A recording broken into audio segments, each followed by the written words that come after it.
ഈ കാണുന്ന വരികൾ 2019 ഓഗസ്റ്റ് മാസം 15-ാം തീയതി സഖാവ് VS അച്യുതാനന്ദൻ ഫേസ്ബുക്കിൽ കുറിച്ചിട്ട വരികളാണ്. കുന്നുകളും മലകളും വെട്ടിനിരത്തിയാൽ അത് ഉരുൾപൊട്ടലുകൾക്കും പ്രളയങ്ങൾക്കും കാരണമാകുമെന്ന് കേരളത്തിലെ ഏത് കൊച്ചു കുട്ടിക്ക് വരെ അറിയാമെന്നും കേരളത്തിൽ അത് അറിയാത്തത് നമ്മുടെ ജനപ്രതിനിധികൾക്കാണെന്നും പറഞ്ഞു വെച്ചുകൊണ്ടും മാധവ് ഗാഡ്ഗിൽ റിപ്പോർട്ട് നടപ്പിലാക്കിയില്ലെങ്കിൽ ഇനി വരാൻ പോകുന്ന ദുരന്തങ്ങൾക്ക് നമ്മൾ തന്നെയായിരിക്കും ഉത്തരവാദികളെന്നും പറഞ്ഞുകൊണ്ട് മണ്ണിന് വേണ്ടിയും മണ്ണിൻ്റെ മക്കൾക്ക് വേണ്ടിയും നിലകൊണ്ട സഖാവ് VS അച്യുതാനന്ദൻ കുറിച്ചിട്ട വരികൾ.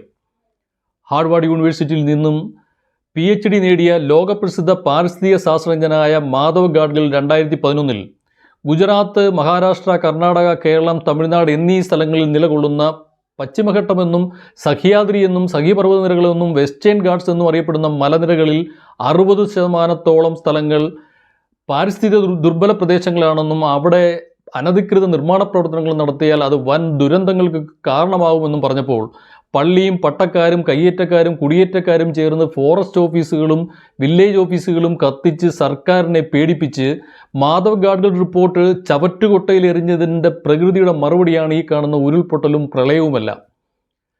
കാട് ഞങ്ങളുടെയാണെന്ന് പറഞ്ഞതിന് 5 ആദിവാസികളെ മുത്തങ്ങയിൽ തല്ലിക്കൊന്ന സർക്കാരുകളാണ് ഇത് ചെയ്തതെന്ന് ഓർക്കണം. അയ്യപ്പ പണിക്കർ സാറിൻ്റെ 2 വരി കവിത ചൊല്ലി അവസാനിപ്പിക്കാം. കാടവിടെ മക്കളെ, മേടവിടെ മക്കളെ, കാട്ടുപുൽത്തകിടിയുടെ വേരവിടെ മക്കളെ. വയനാട്ടിൽ പൊലിഞ്ഞ മണ്ണിൻ്റെ മക്കൾക്ക് കണ്ണീർ പ്രണാമം.